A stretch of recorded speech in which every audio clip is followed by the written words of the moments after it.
Este programa llega gracias a un gentil auspicio de Elementus Comunicaciones, Grupo El Inversionista, Lúdica Junior Business School. Hola, ¿cómo están? Sin duda alguna, el Perú es un país netamente minero. Sin embargo, ¿por qué razones la minería causa tanta controversia y tanto descontento social? ¿Qué debemos hacer para que la minería sea sostenible en nuestro país? El día de hoy nos acompaña Carlos Barrientos, ex gerente general de Petro Perú. Bienvenidos a un nuevo episodio.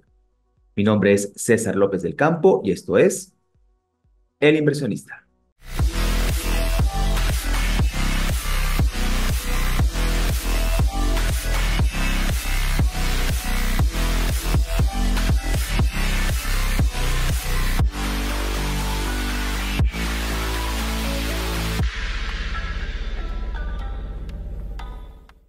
Hola Carlos, ¿cómo estás? ¿Qué tal? Bienvenido al Inversionista y muchas gracias por aceptar la invitación. ¿Cómo estás? César, ¿qué tal? Muchas gracias por la invitación. Encantado de estar con ustedes.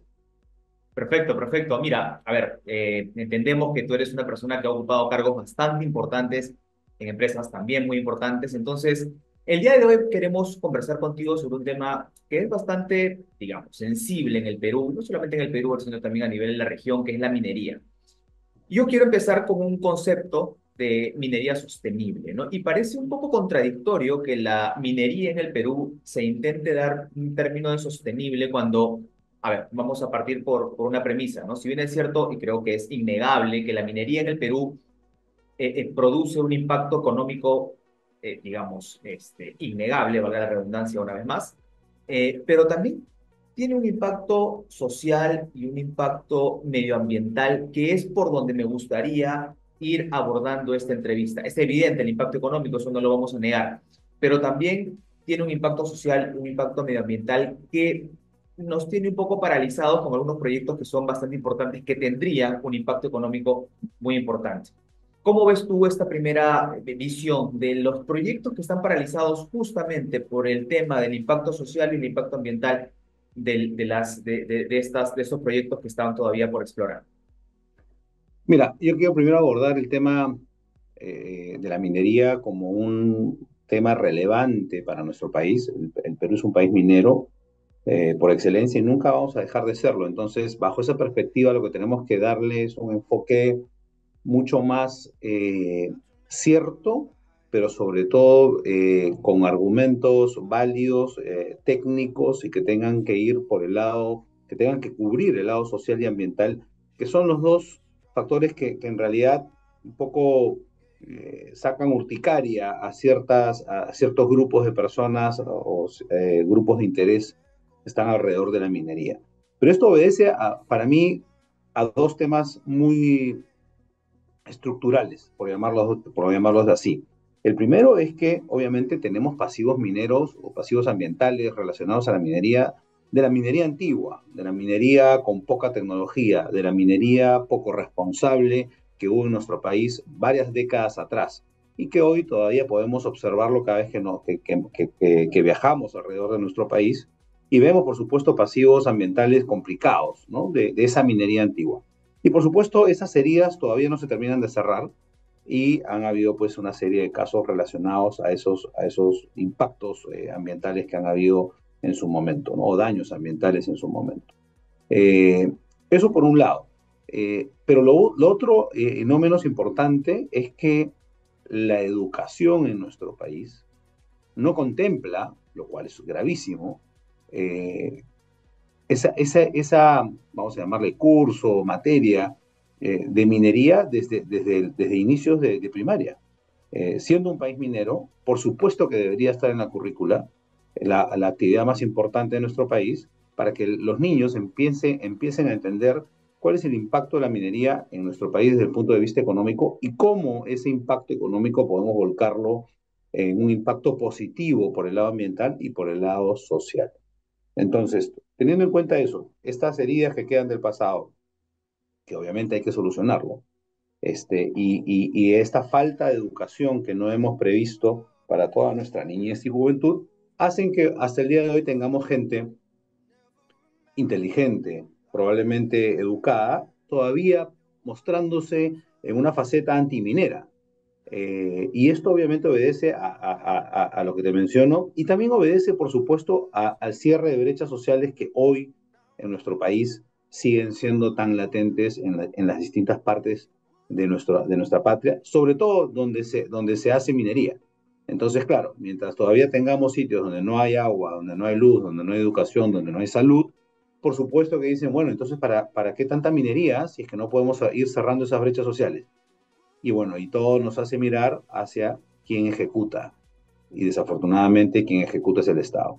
Y es clarísimo que el Estado pues tiene serias falencias con respecto a la ejecución de obras que tienen fondos, pero que desafortunadamente gestionar no necesariamente es una competencia que el Estado tiene. Entonces hay que solucionar varios frentes para que esto pueda ir caminando, ¿no?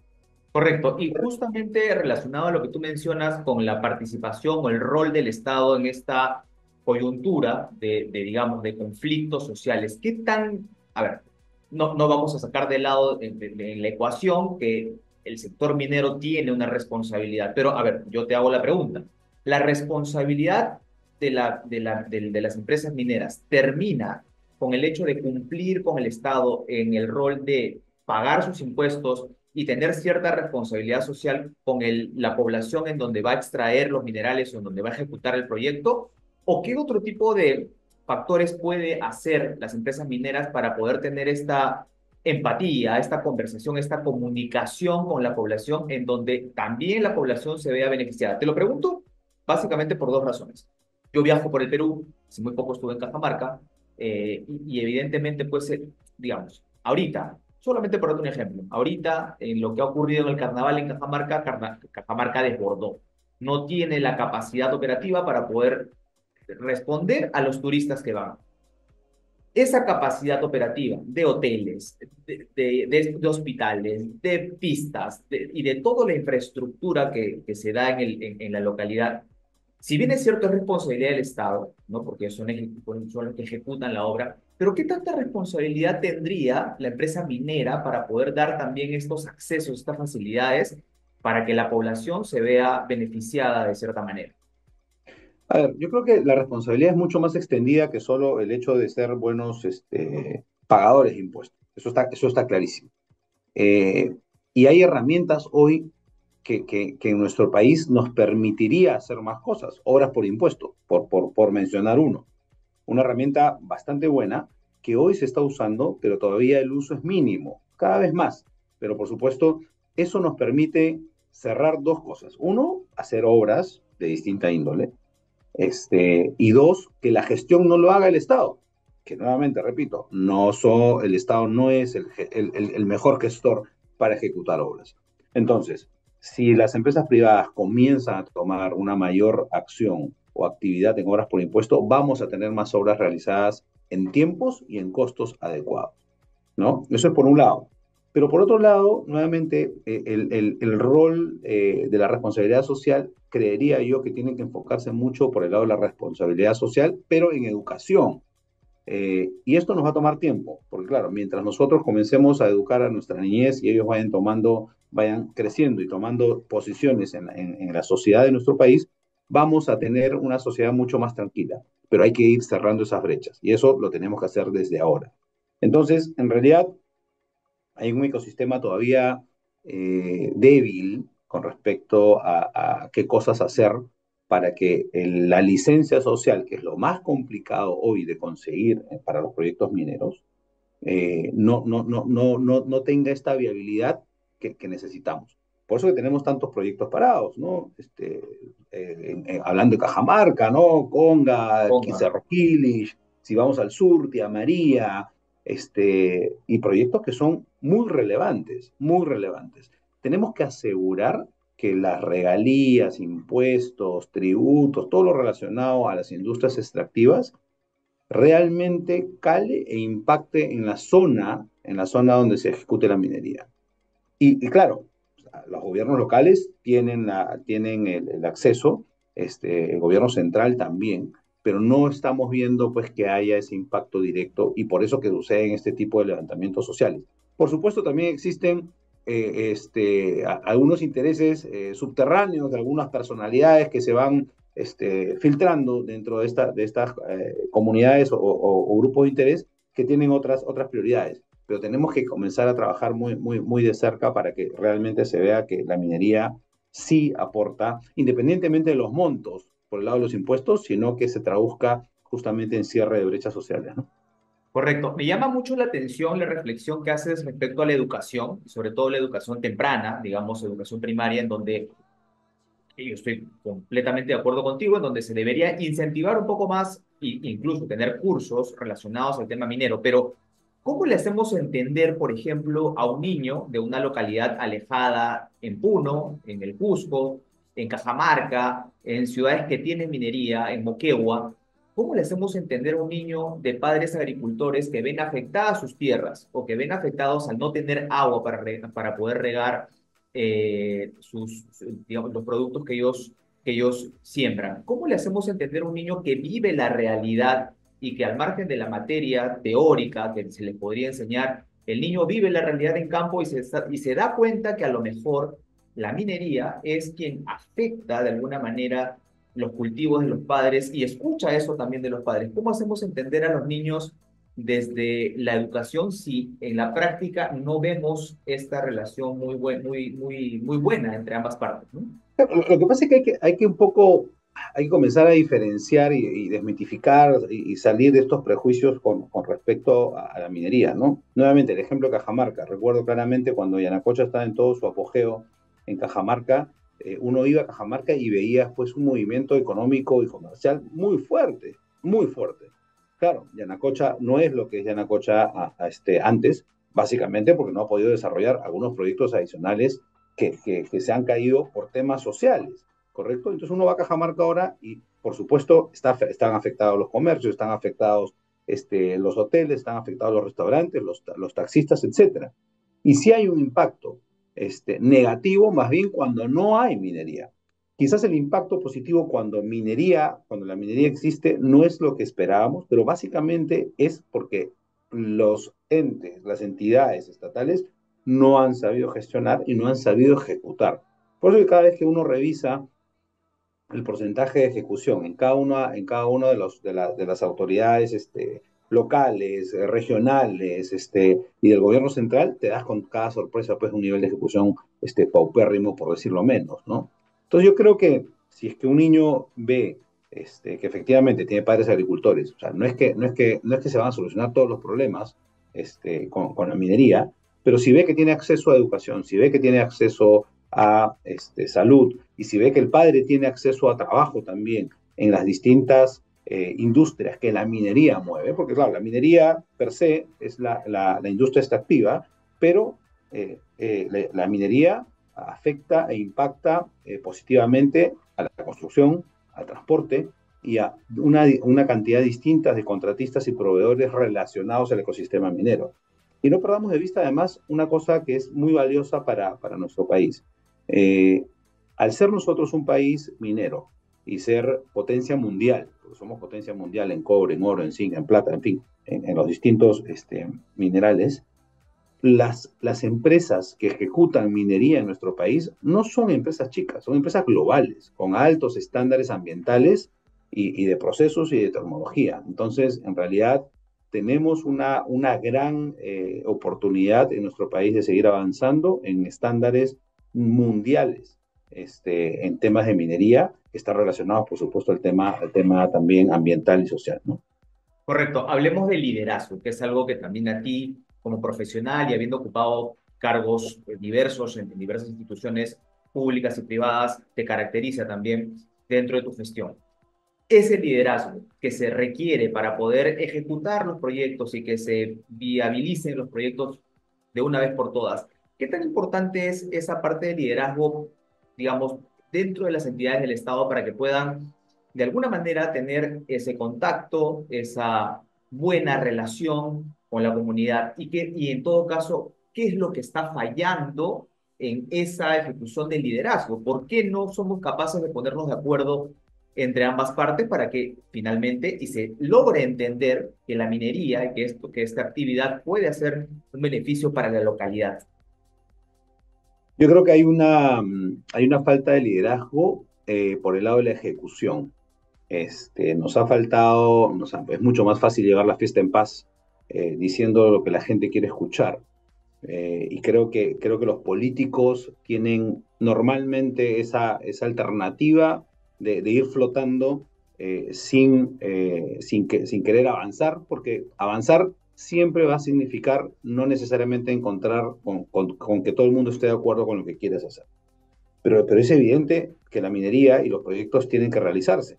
El nuevo ministro que acaba de asumir, Rómulo Mucho, ha sido claramente ha dicho claramente, Tía María es una necesidad para Arequipa y Conga para Cajamarca. Son proyectos que, si hacemos un poquito de memoria hacia atrás, ningún ministro quería ni siquiera mencionar los nombres de esos proyectos porque había mucha sensibilidad. Entonces yo creo que hay un buen primer mensaje con respecto a los proyectos que están pendientes de realizarse en el país. Y tenemos que hacerlo porque es evidente que para el país va a ser bueno. Entonces, necesitamos gente en general en los ministerios y en las entidades locales, gubernamentales locales y regionales, de ejecución. Yo creo que la parte política es necesaria, pero el componente de ejecución es lo que necesitamos hoy en día para realmente ver que las cosas se realicen. No necesitamos políticos puros, necesitamos gente que tenga una combinación entre gestión y política, por supuesto. En esa línea, ¿qué tan importantes son los gobiernos locales, provinciales, regionales en esta relación entre el gobierno, entre el ministerio y las poblaciones que finalmente se van a ver beneficiadas? Porque claro, normalmente sacamos de la ecuación al gobierno local, pero el gobierno local debería tener una participación más activa en esta, digamos, intermediación entre uno y otro para que se puedan lograr entender. Finalmente, pues pero qué tan, digamos, viable, qué tan factible y qué tan, digamos, viable podría ser que estos gobiernos locales, los gobiernos locales tengan mayor participación dentro de estas negociaciones. De hecho, la función de tener gobiernos locales, entidades locales y regionales, yo creo que la principal función es esta, es ser el nexo con la sociedad local, regional y entender esa idiosincrasia y esas necesidades que permitan hacer esa conexión con las entidades privadas, con las empresas privadas y se puedan desarrollar empresas y proyectos de la mano y hacia un mismo propósito. O sea, esa es la principal función. Ya ahora si comenzamos a hablar del tema de la ejecución y cómo administrar los fondos que vienen de los tributos en general, ahí podemos tener nuestras diferencias, quién debería ejecutar y quién debería administrar, por supuesto. Es claro que nuevamente, y lo repito, el gobierno no es la principal capacidad de ejecución, no lo tiene el gobierno. Entonces tenemos que mirar las distintas formas. Pero los gobiernos locales y regionales juegan un papel súper importante desde el punto de vista de la sensibilidad de los distintos grupos de interés para poder desarrollar proyectos de manera adecuada y con una licencia social y con un mismo propósito. Todos queremos lo mismo. Lo que pasa es que a veces parece que conversamos idiomas distintos, pero ahí es donde tenemos que justamente tener ese traductor, que son estos gobiernos locales y regionales que deberían ayudar hacia eso, ¿no? Ahora, ¿cómo reaccionar ante una eminente protesta, descontento social, cuando el gobierno, este gobierno, el siguiente que venga o cualquiera de turno que le toque, diga, perfecto, listo, nos ponemos firmes y vamos a hacer que Tía María y Ponga vayan? Listo. Es, digamos, inminente que lo más probable que suceda es que la población se levante, haya un conflicto social. Y ahí es un tema ya de decisión política y de, digamos, saber que puede haber un enfrentamiento y que pueden suceder cosas lamentables dentro de ese enfrentamiento. A nivel político, ¿qué se necesita? Es el liderazgo, que, bueno, se comprometa a la persona a que lamentablemente, pues, quien tenga que asumir esa responsabilidad, ese cargo, ese liderazgo para poder determinar que los proyectos vayan definitivamente va a tener algún tipo de consecuencias políticas para la persona que tome la decisión. Ahora, ¿qué persona va a querer, digamos, tener estas ganas de querer decir, ok, listo, yo tomo la batuta y voy hasta el final y voy a hacer que los proyectos salgan? Bueno, lo que pasa es que esto radica en una voluntad política clara y eso viene desde Palacio de Gobierno, ¿no? O sea, desde Palacio de Gobierno la línea tiene que estar súper clara y con una decisión firme con respecto a lo que al país le conviene. Ahora, en esa línea, por supuesto, no es que uno o la persona responsable para el tema minero, por ejemplo, que es el ministro, por supuesto, tenga que salir y decir, bueno, tía María va y listo, y como sea va. No, no, las cosas se tienen que hacer bien. Y para eso hay que entender cuáles son los problemas que se han generado para que haya el rechazo a tía María, cuáles son las cosas que las comunidades necesitan y cómo resolverlas. Y yo puedo tener cierta seguridad que probablemente hayan cosas que estén resueltas. Simplemente hay un tema de comunicación y de hacer entender a la gente de que lo que piensan, eso está resuelto. Y hay que explicárselo técnicamente, hay que buscar ese nexo para que la gente entienda que lo que piensan ya está resuelto y que el proyecto es viable y que tendrá sus formas de control y su manera de asegurarles de que los temores ya están de una u otra manera resueltos por la minera y por las entidades que tienen que obviamente supervisar que eso suceda. No, yo creo que hay un tema de comunicación, hay un tema de conocimiento y nuevamente identificar los actores que tienen otros tipos de intereses y esos actores tendrán que tener un manejo totalmente distinto, porque al final lo que están impidiendo es el desarrollo de nuestro país. El desarrollo de nuestro país es efectivamente proyectos mineros, pero si es que no hay minería, no vamos a poder seguir avanzando en educación, no vamos a poder seguir avanzando en salud, no vamos a poder seguir avanzando en infraestructura y en todos estos sectores tenemos brechas que cerrar. Entonces, no podemos dedicarnos a buscar otras industrias en nuestro país cuando claramente somos mineros. Por supuesto, la agroexportación es súper relevante, sin duda. La pesca también, sin duda. Pero la minería, o sea, tenemos una cantidad de proyectos súper relevantes que hay que llevarlas a ejecución, ¿no? Sí, por supuesto, por supuesto. Tú hablabas al inicio de la entrevista sobre los pasivos de esta minería antigua, obsoleta, que evidentemente, pues cuando uno viaja alrededor del país puede notar, ¿no? Que es evidente cuando uno visita algunas poblaciones, cuáles digamos, han sido los estragos de esta minería, tal vez hasta un poco irresponsable en su momento. El uso de las nuevas tecnologías, ¿qué tanto favorece para que, digamos, este impacto ambiental sea menor? Porque es evidente que va a haber un impacto ambiental medido, tiene que existir, pero estas herramientas tecnológicas, ¿qué tanto beneficia a la población y por qué no se utiliza este argumento para poder tener un nexo de negociación con las poblaciones? A ver, es que es evidente que las tecnologías de la minería de hoy son totalmente distintas a la minería de antaño. Y es evidente que justamente esas tecnologías lo que han buscado es minimizar el daño al medio ambiente o erradicarlo, ¿no? Por eso que existe minería en los países desarrollados del mundo. No es que la minería pues sea exclusividad de nuestro país, ojalá, pero bueno, tienes Perú, tienes Chile, tienes Canadá, tienes otros países donde hay minería y se desarrolla con tecnologías de última vanguardia o de vanguardia. Y lo que mencioné hace un momento, las empresas que están acá no son empresas pues que son que han nacido hace un año o 2 años y que están tratando de hacer minería, no, son jugadores globales que están en otras partes del mundo haciendo minería responsable. Entonces yo creo que hay que tener claro que la tecnología de hoy es totalmente distinta y que el enfoque es cuidar el medio ambiente. Ahora, siempre hay que diferenciar el impacto al medio ambiente del daño al medio ambiente, ¿no? Que a veces nos confundimos un poquito el tema. ¿No?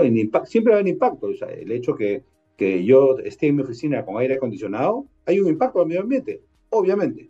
O sea, eso es evidente. O sea, el hecho que consuma, que imprima algo que tenga que imprimir, ¿hay un impacto al medio ambiente? Sin duda.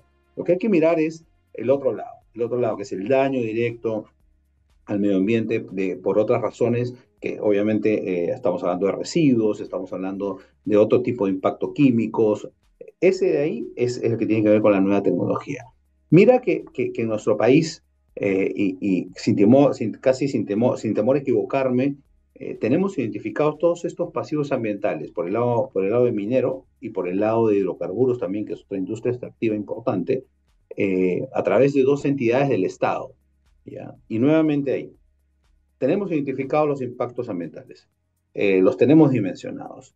Ambas entidades tienen presupuesto para desarrollar y ejecutar y remediar estos daños ambientales. Sin embargo, la velocidad es, pues, por decirla, que es casi nula, no existe. O sea, la ejecución no se puede avanzar. Entonces, claro, tú tienes las comunidades, las distintas sociedades alrededor de estos impactos y dicen, bueno, este impacto tiene data de hace 30 años, 20, 30, 40 años, hay plata, se tiene claridad de que hay que ejecutar acá la remediación, pero no se hace. Entonces, claro, oye, ¿va a pasar lo mismo con la minería de ahora? Entonces siempre van a tener ese cuestionamiento de por qué dejar que la minería avance si ya hemos tenido problemas antes. Entonces, nuevamente, desconocimiento, falta de ejecución son las cosas que hoy día siempre nos traen estos fantasmas de los problemas sociales para ejecutar minería, ¿no? Correcto. Tal vez sea una de las preocupaciones más importantes en la ejecución de la minería el recurso hídrico, el agua. Estas nuevas tecnologías, ¿cuánto permite el ahorro del agua o la reutilización del agua para la extracción? Digamos, en Tía María era la principal preocupación, ¿no es cierto? Y tal vez desarrollando este argumento, teniendo una propuesta más técnica y teniendo al alcance la tecnología para comentárselo a los pobladores, esta puede ser una buena forma de poder llegar con estas personas. Sin duda, y hasta donde tengo entendido, ese tema de agua en el proyecto Tía María es un tema resuelto, es un tema totalmente resuelto. Y hay otra mina en el sur del país, una de las minas más importantes, que también tenía el recurso hídrico como parte de los temas a resolver, y también fue resuelto, y hoy es una mina de primer nivel y ejemplo a nivel mundial, ejecutándose el día de hoy. Entonces, el recurso hídrico es súper relevante, todas las tecnologías apuntan al reuso del agua para justamente todo el proceso minero en general, porque obviamente hay que cuidar el agua en todos los procesos, sobre todo en un proceso tan complejo como es minería, ¿no? O sea, yo creo que ese tema ya es un tema resuelto. Nuevamente, siempre creo estar convencido que hay un tema de comunicación serio, que todavía no logramos cómo conseguir ese nexo y ese entendimiento entre los distintos grupos de interés para justamente crean que realmente las cosas ya están resueltas en temas ambientales. Correcto. Carlos, hay digamos, la población confunde mucho el tema de minería ilegal con minería informal. ¿Cuál es el concepto de cada una? ¿Cómo se desarrolla cada una? ¿Y cuál de alguna manera, cuál es la diferencia entre ambas? Bueno, hablaba de la minería informal y el tema de la minería ilegal. No se confunden.